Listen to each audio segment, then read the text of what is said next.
හැම දිනාටම තෙරුවන් සරණයි මහා සංඝරත්නයේ අවසරයි. අපි සංගීති සූත්‍රය කතා කරමින් හිටියේ. සංගීති සූත්‍රයේ කරුණු 4 ගානේ තියෙන ඒවා තමයි දැන් අපි සාකච්ඡා කරන්නේ. ඒ යටතේ අද අපිට සාකච්ඡා කරන්න තියෙන්නේ අපස්සේනානි චත්තාරි අපස්සේනානි අපස්රයන 4කි කියලා. අපස්රයන කියන වචනේ එච්චරම මේ හොඳ පුරුදු වචනයක් නෙවෙයි. මේකේ තියෙන්නේ සේවනය කළ යුතු කියනවා. සේවනය කිරීම 4ක් තියෙනවා. මොනවද මේ 4? මෙහි මහානතේ මේ නුවණින් දැන සේවනය කළ යුතු එකම සේවනය කරයි. නුවණින් දැන ඉවසිය යුතු එකම ඉවසයි. නුවණින් දැන ඉවත් කළ යුතු එකම ඉවත් කරයි. නුවණින් දැන දුරු කළ යුතු එකම දුරු කරයි කියලා ඔන්න ඔය 4 තමයි මේ ඒ යටතේ විස්තර කරලා තියෙන්නේ. එතකොට ඒ ගැන හරි everybody, so we are still reading the long discourses Sutta 33 chanting together. Now we are in the group of 4 things and we came to this number 8 in the 4 things. Here he is translating his 4 supports. It's more, what was it? Patisevati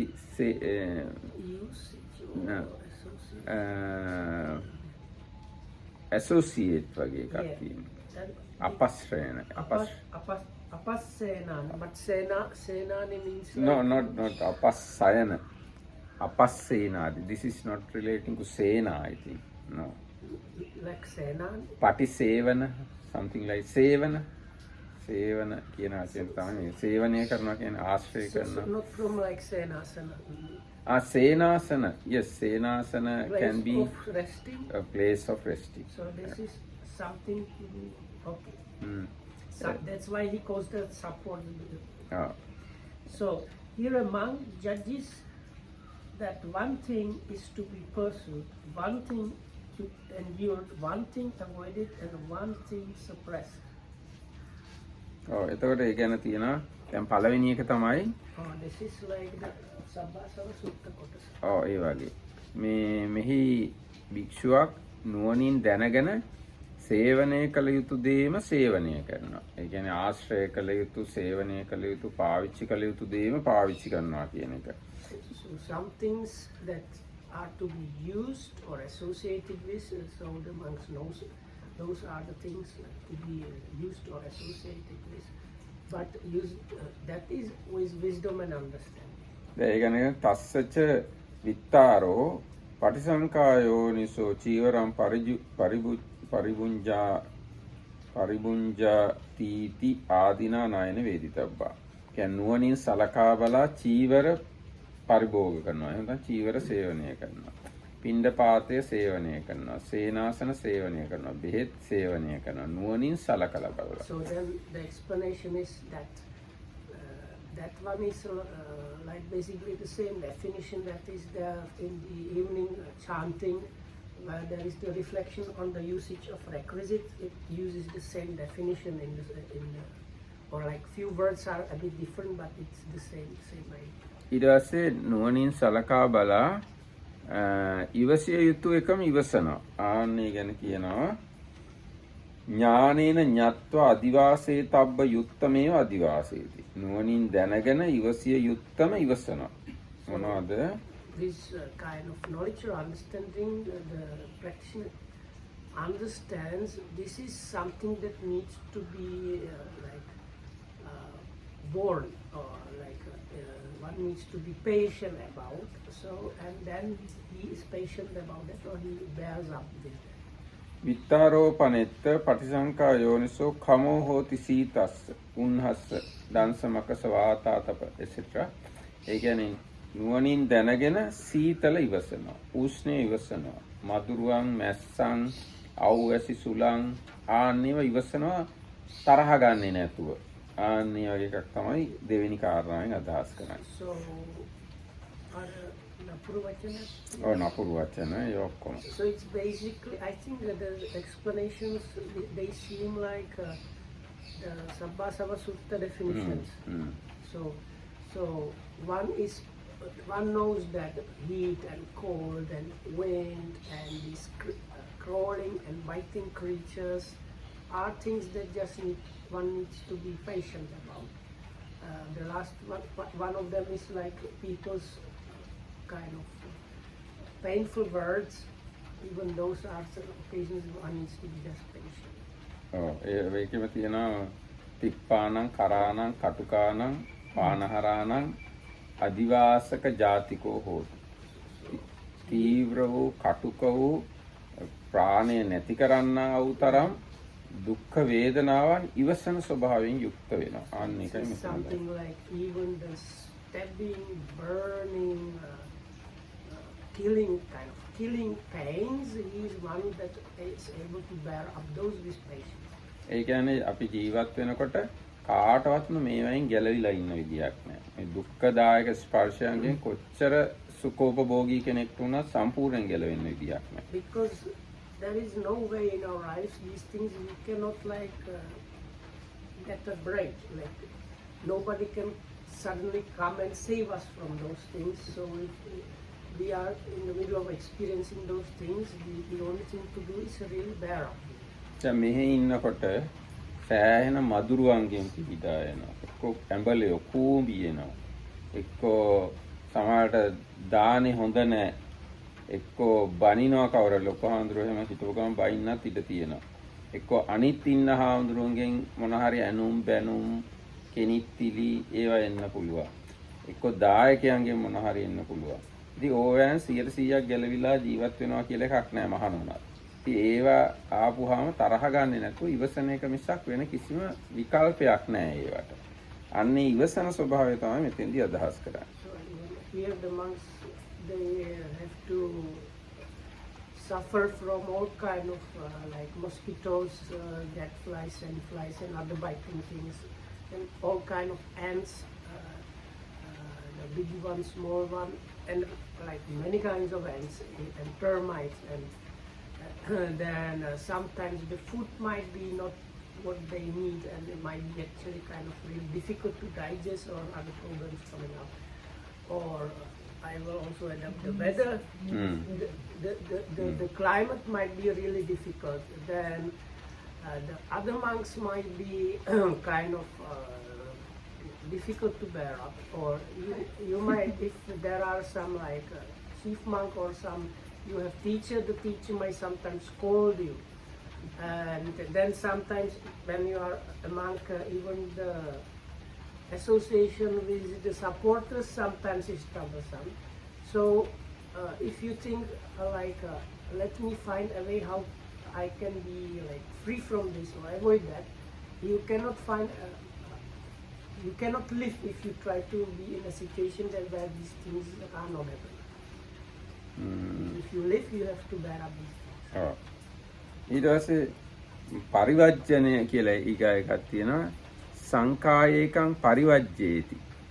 නුවණින් සලකලා බලලා පරිවර්ජනය කරනවා. කියන්නේ වර්ජනය කරනවා කියන්නේ ඒක පැත්තට යන්නේ නැහැ. ඒකෙන් අයින් වෙනවා. ඒ ගැන තියෙනවා ඥානේන ඤත්වා පරිවර්ජේතුං යුත්තමේව පරිවර්ජේති. ඥාණයෙන් දැනගෙන නුවණින් සලකලා බලලා වර්ජනය කළ යුත්ත වර්ජනය කරනවා. So with intelligence or kind of understanding, one that sees this occasion is an occasion where that's the third one is avoiding. So this is an occasion for avoiding, and then he avoids. තස්ස විත්තාරෝ පටිසංකා යෝනිසෝ චණ්ඩං හත්තින් පරිවර්ජේති ආදීනා නයන වේදිතබ්බෝ. දැන් සබ්බාසව සූත්‍රෙත් මේක තියෙනවා. නුවණින් සලකලා බලලා සැඩ ඇතාව වලකිනවා. ඇතාගෙන් අයින් වෙනවා. සැඩ හරකගෙන් අයින් වෙනවා. බල්ලගෙන් අයින් වෙනවා. වලක් තියෙනවා නම් ප්‍රපාතයක් ඒවෙන් අයින් වෙනවා. අනතුරුදායක තැනක් තියෙනවා නම් නුවණින් සලකලා බලලා අනතුරුදායක තැන් වලින් අයින් වෙනවා. ආන්න ඒකයි මෙතන පරිවර්ජය. දායක මිනිස්සු නැති වුණොත් අපිට දානෙත් නැති වෙනවා. ඒක නේ පරිස්සමෙන් අයින් වෙන්න ඕන දායක. No, but we have as monks like some places we are not supposed to go. Yes, there are places you should not go for alms. That's true. So then the commentary says it's like what is actually explained in the Sabbasava Sutta, starting with the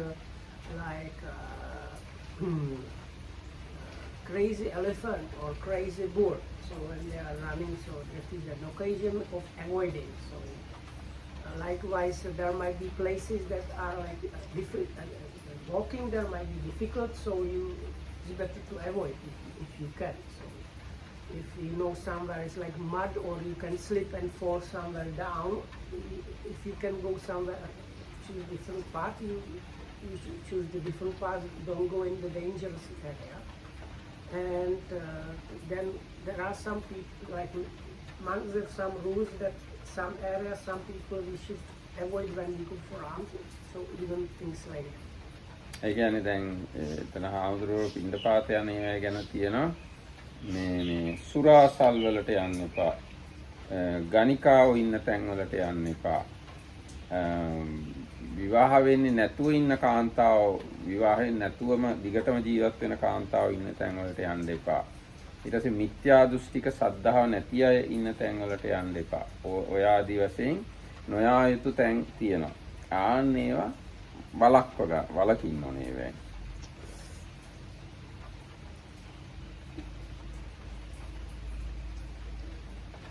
So most of these places that we actually have like rules where we should not go for alms.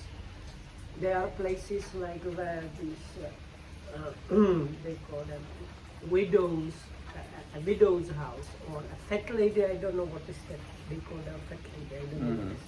Basically, ඒගොල්ලෝ නෑ ඒ කියන්නේ විවාහ වෙන්නේ නැතුවම ජීවත් වෙච්ච අය. Fat lady meaning a lady that for a long time is like spinster. So she's like a long time living alone in a house. Or young girls that still have not been like promised to anybody to be married. And like නෑ ඒක නෑ නෑ. තරුණ ගෑනු ළමයි විවාහ ගිවිසගෙන නැති අය ඉන්න තැන නෑ එතෙන්ට ගියක් කමක් නෑ. So then like red district kind of red district යන්න එපා කියලා. And places probably where there are thieves and terrorists, and also places where you know the people that live there, they are of very strong wrong views, and they are kind of faithless people, like you might say like people that have no respect for spiritual practicing people, so they are told not to go in. Red district. It's the famous, usually street with red lampions where all these ladies are very friendly for money. ඒ වගේම දැන් තදින් වෙන ආගම් අදහන අය ඉන්නේ. බුද්ධ ආගමත් එක්ක තරහ, ආන්දරුත් එක්ක තරහ අය ඉන්නේ. ආන්න ඒ වගේ තැන් වලට යන්න හොඳ නැහැ. Like maybe if you go to some country where they have very strong religious kind of beliefs, and they are very strongly also against Buddhism, so you are not supposed to go into those areas and walk as a monk like these alms from. අද අන්නේ තමයි විනෝදනය කරන්න තියෙනවා. Vinodam is දුරු කරනවා. kama vitakka. ඒ වගේ කාම විතක්කත් විනෝදනය කරනවා. අදින විනෝදේති ඥාන නැත්නම් So it seems from what the ඊගාව එක පරිවර්ජ්‍යේති කියන එකයි අපි කිව්වේ. ඊගාව එක කාම ව්‍යාපාද විහිංසා විතර්ක විනෝදනය කරනවා, දුරු කරනවා. ඒක විනෝදනය යටතේ ඒක තියෙනවා. So like before, this kind of intelligence and understanding, this is an occasion for vinodana, it's like removing or pushing aside. And the pushing aside here is one of the different ones because it talks about thoughts only. Right? So the other three, they talk about physical situation also, but this one just says wherever there is sensual thought of evil thought of harming or any kind of bad unwholesome thought, that one is you don't you are not patient, man. You don't let it be there, you push it aside, remove it and annihilate it. එතන තියෙනවා විනෝදේ තීති ඥානේන ඤත්වා විනෝදේ තබ්බමය විනෝදේති නුදති හරති අන්තෝ පවිසුතුම් නදී. තමන්ගේ ඇතුළට ඒවට එන්න ඉඩ දෙන්නේ නැතුව ඉන්න ඕන. කාම ව්‍යාපාද විහිංසා විතරක වලට තමන්ගේ ඇතුළට එන්න ඉඩ දෙන්නේ නැතුව ඉන්න ඕන. So the first word, like you understand, this is the occasion for the removing or pushing away. And in English, I can't remember better expression, but you can say you don't suffer somebody. I don't suffer means like allow to be there. So you don't allow them to be within you in your presence. Use back talk. ඇයි ඒ කාම ව්‍යාපාද විහිංසා විතරක අපි තුලට එන්න මොන වගේ හේතුවක්ද තියෙන්නේ? මොකද එහෙම වෙන්නේ ප්‍රධාන වශයෙන්? So what are the main reasons why we don't let those be there? ඒවැ යම් ආස්වාදයක් තියෙනවා. ඒකින්ද තමයි අපි ඒවා හිත ඉන්නේ.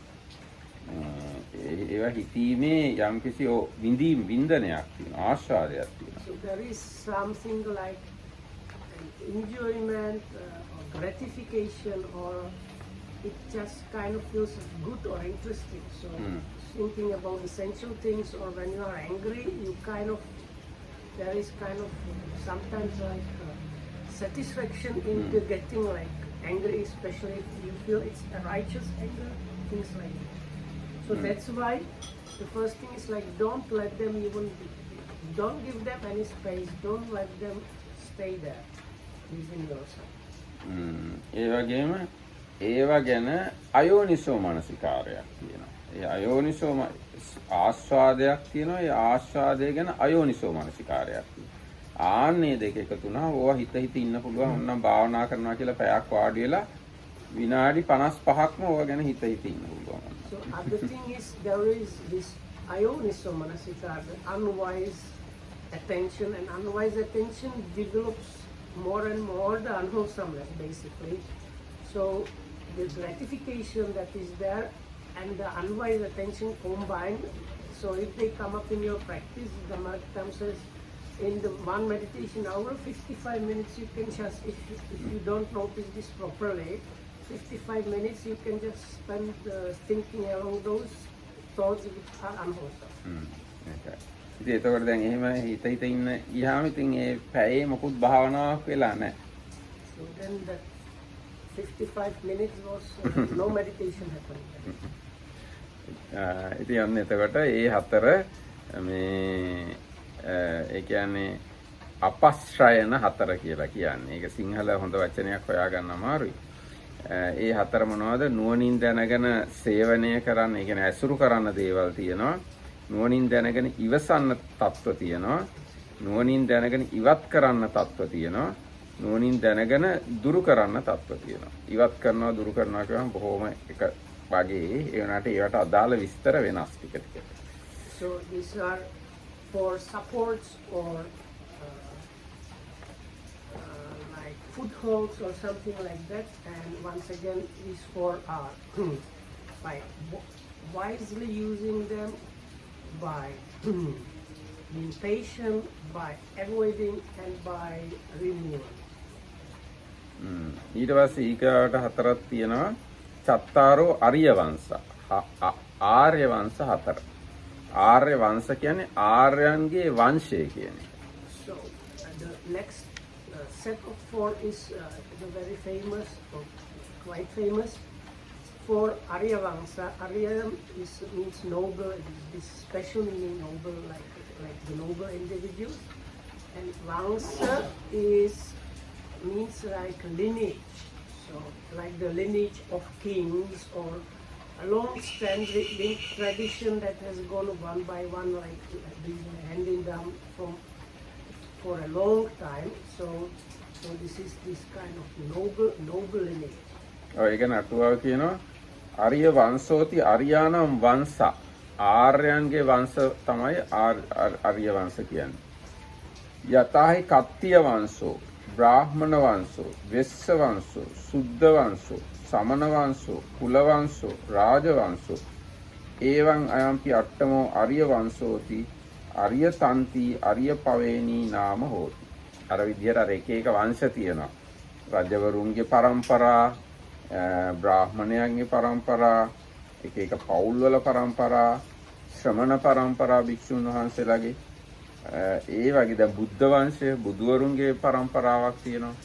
ආන්න ඒ වගේ ආර්යයන් පිළිබඳ වංශය තමයි මේ ආර්ය වංශය කියලා කියන්නේ. So the word lineage in some context you might even translate it as tradition. So the commentary says there are different vanshas, lineages or traditions.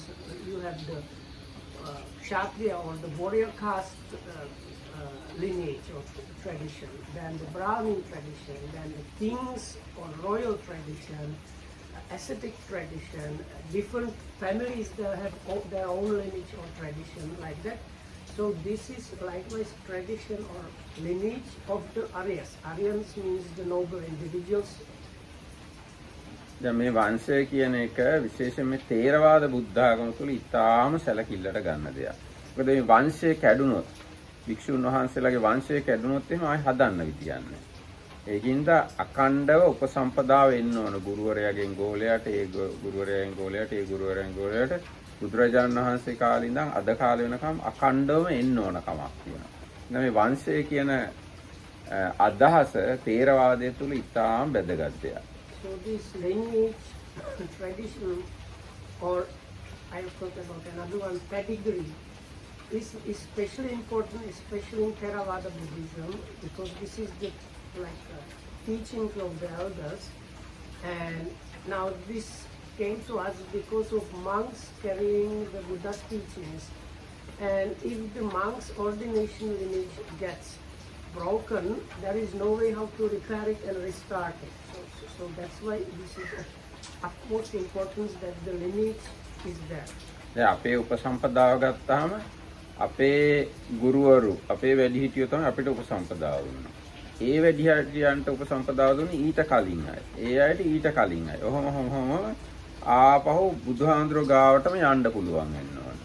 Up to the just AHB.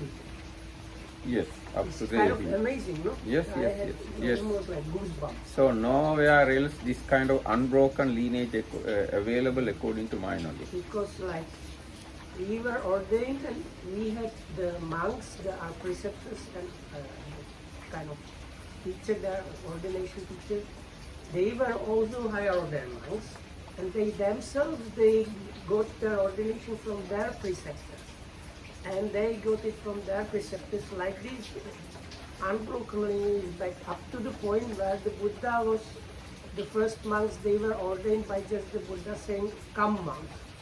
But this that the ordination happened, so up to that point, really, the lineage goes all the way. දැන් ඒ කියන්නේ ආපහු ගිහිල්ලා බුදුරජාණන්සේ පළවෙනි ශ්‍රාවකයා ඉන්නේ අඤ්ඤා කොණ්ඩඤ්ඤ මහ රහතුන් වහන්සේ. උන්වහන්සේ ගාවට යනකම්ම කැඩෙන්නේ නැතුව එන්න ඕන. Anya Kundanya ordination was just Anya Sepatuko Kundanya? No. Just Ehi. Actually, Ehi Bhikkhu, there is a long sentence. Ehi Bhikkhu is the last word. It is said, not the first word, it is first word. Ehi Bhikkhu, Swakato Dhammo, Charabrahmacharyan, Samma Dukkasanta Kiriyaya. So this is the, මේක තමයි පළවෙනි මේ උපසම්පදා දීම. The first, the Ehi Bhikkhu or come monk is just beginning. So come, O monk. The Dhamma has been well proclaimed and like fare the holy life towards the for the end of suffering. දැන් ඒක කිව්වහම ඒක අහන එක්කෙනාගේ හිස රැවුල් ඉවත් වෙලා සිවුරු පෙරවිලා පාත්‍රයේ කරට වැටිලා භික්ෂුවක් බවට පත් වෙනවා. ඒක පුණ්‍ය 이르දියක්. So it said that as when this was said by the power of that person became monk, like his hair fell and beard fell down and his robes kind of became like monk's robes and he became monk. දැන් මුලින්ම බුදුරජාණන්සේ එහෙම තමයි උපසම්පදා කළේ. ඒ ක්‍රමයට භික්ෂුන් වහන්සේලා 27000කට වැඩියෙන් උපසම්පදා වෙලා. ඒ කියන්නේ 27000ත් 28000ත් අතර ප්‍රමාණයක් ඒහි භික්ෂු භාවයෙන් උපසම්පදාව ලබා ගන්න තියෙනවා. It's being said that about 20,000. 27,000. 27,000 monks were ordained with just this ordination. ඊට පස්සේ බුදුරජාණන්සේ ඒ ක්‍රමයේ ඉවත් කළා තීහි සරණාගමනේහි උපසම්පදා හඳුන්වලා දුන්නා. කියන්නේ පෙරුවන් සරණ යැවීමෙන් උපසම්පදා වීම හඳුන්වලා දුන්නා. So it was because it was troublesome time. Because the Ahibik only Buddha. So only the Buddha can do the Ahibik. So everybody that wanted to ordain needed to go find the Buddha and hear this and become a monk. So then the Buddha established a second way of ordaining chosen disciples. They were able to tell them like recite going to the triple four jam, like I'm going to the refuge to the Buddha, Dharma and Sangha. So when this is recited in a proper order as it should be, then that itself becomes the ordination. So that was the second type of ordination. දැන් මේ ඔය ගිහි අය ඕන කෙනෙක් තෙරුවන් සරණ යනවා කියන්නේ මුලින්ම උපසම්පදා කරපු ක්‍රම. තමයි දැන් ගිහි අය හිටන් එක්ක සාමණේරයෝ දැන් සාමණේර භාවයෙන් දෙද්දි ඒ කරන්නේ බුදුරජාණන්සේ දෙවෙනියට හඳුන්වලා දුන්න උපසම්පදා ක්‍රමය. So lay people that become lay people now when they go refuge, or the novices when they are getting their ordination, they are basically getting the same procedure that was used in the old days as a higher ordination. ඊට පස්සේ බුදුරජාණන් වහන්සේ ඒකත් ප්‍රතික්ෂේප කළා තව ක්‍රමයක් හඳුන්වලා දුන්නා ඤත්ති චතුත්ථ කම්ම උපසම්පදාව කියලා. So after some other development, this simplified ordination was also put like stopped, and there is like a proper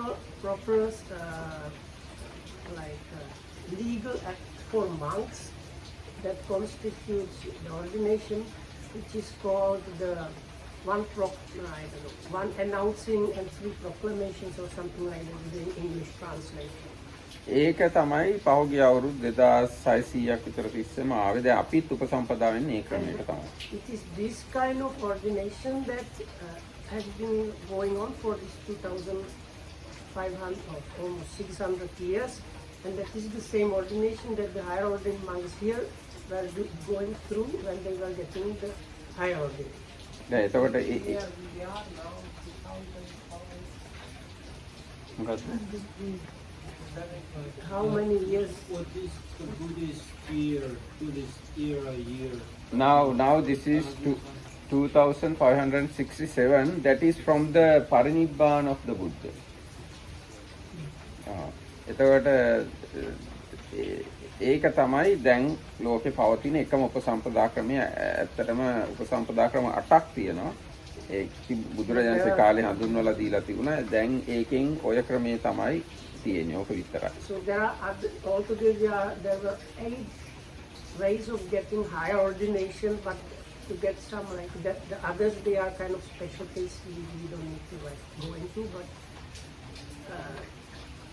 this is how it went, and this is the tradition from the Buddha's time up to now. එතකොට ඒ ඔය ක්‍රමයට උපසම්පදා වෙච්ච හාමුදුරුවරුන් අඛණ්ඩව පහුගිය අවුරුදු 2567 තිස්සේම ඇවිල්ලා තියෙනවා. So it's all these 2,000 almost 600 years, the unbroken lineage of the higher ordained monks kept the unbroken lineage of ordination up to now. හැබැයි මේ ප්‍රාදේශීය වශයෙන් උපසම්පදාව නැති වෙලා ගිහිල්ලා තියෙනවා. There were occasions where different areas, the monks in those areas were not available, but always there were somewhere higher ordained monks available, and because of that, when they needed like restart ordination in one place, they went to the place where the monks were available and got ordination there and brought it back. දැන් උදාහරණයක් විදියට අනුරාධපුර යුගයේ ඉවර වෙනකොටම වගේ ලංකාවේ හාමුදුරුවරු බුරුමෙට ගිහින් හිටියා. ඒ හාමුදුරුවරුන්ගෙන් ලංකාවේ උපසම්පදාව නැති වෙනකොට ආයෙත් ලංකාවට උපසම්පදාව අරගෙන ආවා. ඒ හාමුදුරුවරුන් ආයෙ ලංකාවට ගෙන්නගෙන උපසම්පදාව ගත්තා. ඒ කියන්නේ දැන් අපේ යුද්ධ වගේ මොන හරි තත්ත්ව තිබුණාම අපේ හාමුදුරුවෝ බුරුමෙට එහෙම යනවා. එතකොට ආයිත් ඒ හාමුදුරුවරුන්ගෙන් ලංකාවට උපසම්පදාව අරන් ඇවිල්ලා තියෙනවා. ඊට පස්සේ බුරුමේ උපසම්පදාව නැති වෙච්ච වෙලාවට ආයිත් ලංකාවේ හාමුදුරුවරුන්ගෙන් එහාට අරන් ගිහින් තියෙනවා. ඊට පස්සේ ආයි ලංකාවේ උපසම්පදාව නැති වෙච්ච වෙලාවට බුරුමෙන් ආයි ලංකාවට ඇවිල්ලා තියෙනවා. ඊට පස්සේ තායිලන්තයටත් අරන් ගිහිල්ලා තියෙන ලංකාවෙන් ගිය උපසම්පදාවක්ම තමයි. කාම්බෝජේ ලාओසෙත් තියෙන ලංකාවෙන් ගිය උපසම්පදාවක්. So towards the end of the Anuradhapura period, if I'm correctly, the higher ordination limits in Sri Lanka kind of disappeared. So the people that wanted to be monks, they got ordained in Burma and came back and. No, not that way. The monks import went to Burma. නෑ බුරුමේ ඉන්න හාමුදුරුවෝ ලංකාවට ගෙන්නගෙන තියෙනවා. බුරුම හාමුදුරුවෝ ලංකාවට ගෙන්නගෙන ලංකාවේ අය උපසම්පදා කරනවා. So they invited the Burmese monks here to ordain people. Yeah? So then a bit later on in Burma, the ordination got something happened with there. So then the Burmese people got the higher ordination from Sri Lanka. Also in Thailand, Cambodia, and like that, they got the ordination from Sri Lanka. Then again, at one point, the ordination in Sri Lanka disappeared, and it was brought back from Siam, that is from Thailand and Burma. So the ordinations that are available now in Sri Lanka, they are from either Thailand or Burma. හැබැයි මේ බුරුමේ තායිලන්තේ දැනට ඉතුරු වෙලා තියෙන උපසම්පදාව කලින් ලංකාවෙන් ගෙනිච්ච එකක්. But the ordination that is available now in Burma and Thailand originally came from Sri Lanka. දැන් උදාහරණයක් විදිහට තායිලන්තේ තියෙන ධම්මයුත්තික නිකාය, මහා නිකාය, ධම්මයුත්තික නිකාය කියලා දෙකක්. දැන් මේ ධම්මයුත්තික නිකායේ උපසම්පදාව ලබාගෙන තියෙන්නේ ක්‍රිස්තු වර්ෂ 1425 දී විතර ලංකාවෙන් බුරුමෙට උපසම්පදාව අරන් ගියා. අරන් ගිහිල්ලා කල්යාණි සීමා කියලා සීමාවක් පිටෙව්වා ධම්මචේතිය කියලා රජ කෙනෙක්. ඒ සීමාවෙන් උපසම්පදාව අරගෙන තමයි තායිලන්තේ ධම්මයුත්තික නිකාය පිටවලා තියෙන්නේ. Oh my God. So in the 15th, These are too subtle, I mean. and I don't know if I got everything correctly. So in the 15th century, was it a Thai king? No, Myanmar king. He established his Kalyana Sima and brought the ordination from Sri Lanka there. And from that Sima, the ordination was like one of the big chapter houses in Thailand now got their own ordination from that Sima. දැන් කල්යාණි ඒ කියන්නේ ඔය ගෙනිච්ච උපසම්පදාවනේ කැලණි ගඟේ උදකුක්කේප සීමාවකින් තමයි හාමුදුරුවෝ 39 නමක්ද කොහෙද බුරුමෙන් ලංකාවට ඇවිල්ලා මෙහි උපසම්පදා වෙලා කැලණි ගඟේ අරන් ගිය බුරුමෙට. So that happened in the famous Kelani Vihara nearby. About 30 or so monks from Burma, they got ordained there, and then Kelani river actually. උදකුක්කේප සීමාවක් සම්මත කරලා කැලණි විහාරේ ගාව වෙන්න ඕනේ. so like near the Kelani Vihara, there is the Kelani River. So one kind of boundary house for these ordinations and other things can be within water. So you kind of stay on a boat or something like that, like floating in the river, and then you do the ordination. ඊට පස්සේ දැන් ඒ අරන් ගිහිල්ලා බුරුමේ හාමුදුරුවෝ 15666ක්ව ආයිත් උපසම්පදා කළා. දැන් ලංකාවෙන් උපසම්පදා අරන් ගිහිල්ලා 15,666. So those monks that were ordained here, they ordained that many monks in Burma. ඊට පස්සේ ආයි 1802 දී ඒ හාමුදුරුවන්ගෙන් ලංකාවට ආයිත් උපසම්පදා අරන් ආවා. But in the 19th century, there were no higher ordained monks in Sri Lanka, really. No, actually Already there. Siam Nikaya was Siam there. Nikaya was there. So Siam Nikaya, that's one of the big chapter houses in Sri Lanka. They got their ordination from Thailand, but the other big chapter houses, that is Amarapura and Ramanya Nikaya, they got their ordination from Burma. So there's the Amarapura. So the Amara 1802. 1802. So that's the our Nikaya. Our Nikaya, the Mahanikaya, the great chapter house of Amarapura Nikaya, was brought from Burma in 1802. ඒට ටික කාලයකට කලින් 1753 දී තායිලන්තෙන් හාමුදුරුවෝ 40ක් විතර ඇවිල්ලා ලංකාවේ උපසම්පදාව ලබා දුන්න සිංහලයට. ඒගොල්ලෝ තමයි සියම් නිකාය කියන්නේ. About 50 years. 1753. Yeah. So about 50 years before that, Thai monks came to Sri Lanka and ordained people here, and that started the Siam Nikaya. That is the kind of like temple Nikaya. I don't know. Royal Nikaya. Yeah. දලදා මාලිගාව, රුවන්වැලි සෑය, ශ්‍රී මහා බෝධිය ඔක්කොම ඒ නිකායට තමයි.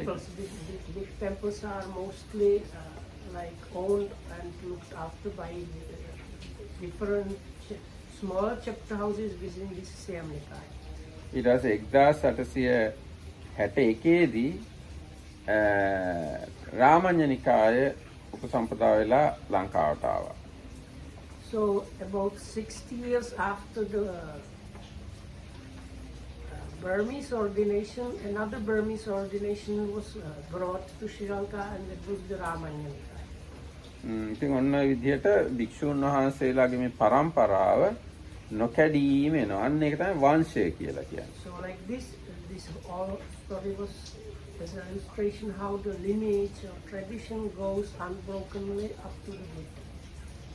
ඒ වගේම අපේ රජවරු ගැනත් ওই විදිහටම තමයි. දැන් මේට අවුරුදු 2567කට කලින් තමයි විජය රජුරුව ලංකාවට ආවේ. ඒ විජය රජුරුවන් ඉඳන් 1815 වෙනකන් 1815 දී ශ්‍රී වික්‍රම රාජසිංහ කියලා රජුරුව. එයා දක්වා රජවරු 185 දෙනෙක් කොහොම කැඩෙන්නේ නැතුව වගේ ඇවිල්ලා තියෙනවා. කැඩෙන්නේ නැතුව වගේ. Like that, there was the lineage of the Sri Lankan kings from the very old time, kind of unbrokenly came up to the time where they were regicided. Then කිව්වොත් now from the day Buddha passed away up to now up to 1815, we had a kind of unbroken lineage of kings. We had 185 kings, and the first king is Vijaya. He came to Sri Lanka the day Buddha passed away. So from that time onwards until Britishers captured the last king, we had a lineage of kings, 185, around 185 kings continuously ruled Sri Lanka. එතකොට දැන් ඒක තමයි රාජවංශය කියන්නේ. රාජවංශේ භික්ෂූන්ගේ වංශය ආදී වශයෙන් ඔහොම වංශ තියෙනවා. ඒක හරියම වැදගත් දෙයක් තේරවාදේ. එතකොට ඒ විතරක් නෙවෙයි ධාතු වංශය, දාඨා වංශය, බෝධි වංශය, දීප වංශය, මහා වංශය, චකේසදාත් වංශය ආදී වශයෙන් වංශ කතා ගොඩාක් ලංකාවේ තියෙනවා. ඒවා කියන්නේ පරම්පරාවෙන් පරම්පරාවට කැඩෙන්නේ නැතුව මේ එන එක ගැන. So there are these Vansa is used for what in English translates chronicles. So there are these like chronicles of unbroken lineage or something that is like carried unbrokenly, and there are these kind of historical chronicles, that means which talks about the kings and roughly what was happening. So then other one are about the relics, so they don't care that much about the kings per se, but about particular relics or about the Bodhi tree and things like that. So they are these chronicles like that. Wherever the Vansa or lineage is used for, like the same word is used and they translate it in English usually as a chronicle. දැන් බුදුරජාණන් වහන්සේ ගැන උනත් හැමතිස්සෙම ඔය බ්‍රාහ්මණයෝ සලකා බලන්නේ හත්මුතු පරම්පරාවක් දක්වා පිරිසිදුද කියලා. ඒ කියන්නේ හොඳ බ්‍රාහ්මණයෙක් වෙන්නත් වංශය හොඳට තියෙන්න ඕන. හත්මුතු පරම්පරාවක් මවගේ පැත්තෙනුයි පියාගේ පැත්තෙනුයි පිරිසිදු වෙන්න ඕන. ඉතින් ඒක මේ අපේ තේරවාදය තුල සැලකිල්ලට ගන්න කාරණාවක්. So anyway, so the lineage tradition is extremely important within the Theravada Buddhism. Now, even regarding the Buddha, always it is mentioned whether Buddha's mother's side and father's side is okay, pure, unbroken. If it is so, then other society respect Buddha, otherwise not. Many Brahmin came to see the Buddha. Before they are coming to see the Buddha, they consider whether Buddha's lineage is pure or not. So this influence is always there even in Sri Lanka. Sri Lankan people also very careful about the unbrokenness and purity of their lineage. But wasn't the Buddha himself? No, don't get it into this, please. Don't get into the Sakyans, please. No, the point is that the Buddha was insisting that purity is not obtained through being born on this side and that side with, like pure lineage, but through other means. So, like insisting on that somehow goes against his teaching. But even Buddha, when arguing with Ambhatta etc., he showed his lineage is pure than Ambhatta's lineage. So Buddha also considered lineage. And when we look at this Sanam Kumara's words, Hatyo setto jane tasmin ye gotta patisarino. Shastriyas are the greatest among people who consider the lineage. Yeah. So Buddha approved that thing also. Buddha said, okay, I also agree with it. Yeah, but if you don't care about lineage, this kind of talk is kind of lost. No, if you don't care, because Buddha, Yeah, he I himself care. cared. Where does it say that the Buddha cared about the Gota? Buddha cared in that stanza. No, he said he agrees with that statement. He Sorry. does not say that he is supporting that. He supports it. That's why he repeated it and said that is correct. Sanam Kumar is correct. If Sanam Kumar is wrong, Buddha never agreed with But it. he did not say that he was himself caring about the Gota. Now he has to care. Otherwise, when he come to the mother's womb, he care who is the mother, father, what is the clan, etc. Everything considered first. Then he came into the mother's womb. That is Bodhisattva. Yes, that's true. Bodhisattva is not enlightened. No. This is completely wrong way. Bodhisattva did things because that should be the way happen in the Buddha's dispensation. If we are in a Buddha's dispensation, so Buddha's dispensation is like that.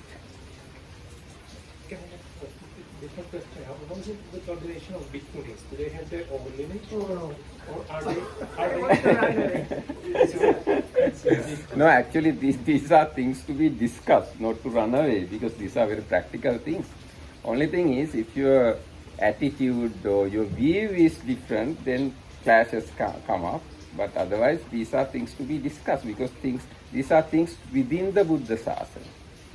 These are not outside things of Buddha Sasana. If you don't have clear idea, clear knowledge and clear attitude about these things, that is kind of ignorance about Buddha Sasana. So according to the data I have, there is no unbroken Theravada Bhikkhuni lineage available in the world. So if it is correct, my statement is correct, today there is no Bhikkhuni ordination, Theravada Bhikkhuni ordination available in the world. Hello? ඔව් මහත්තයෝ ඔයා දෙල්ගොඩට එන්න දන්නවද? පූගඩ පාර kilometre 2.5ක් යනකොට තියෙනවා මුකලාන හන්දිය කියලා පුංචි හන්දියක්. අන්න එතනින් දකුණට හැරිලා මීටර් 400ක් විතර එනකොට සුමති පාලනාහිමි සෙනසුන් අරණ කියලා බෝඩ් එකක් තියෙනවා. ඒ දකුණු අත පැත්තේමයි. අන්න හරි. ඔව්. ආයි කෝල් කරන්න අවශ්‍ය වුණොත්. හරි.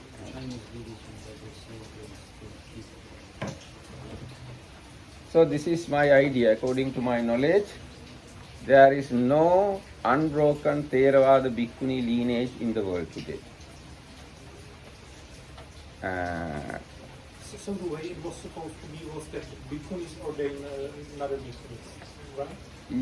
they have to get two types of ordination. First, they should get ordination from bhikkhunis, then they should get ordination from bhikkhus.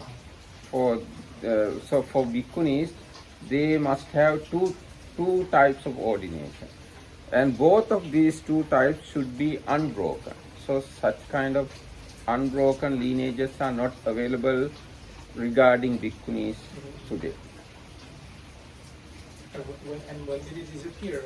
It disappeared actually end of Anuradhapura era. That means 1000 years ago.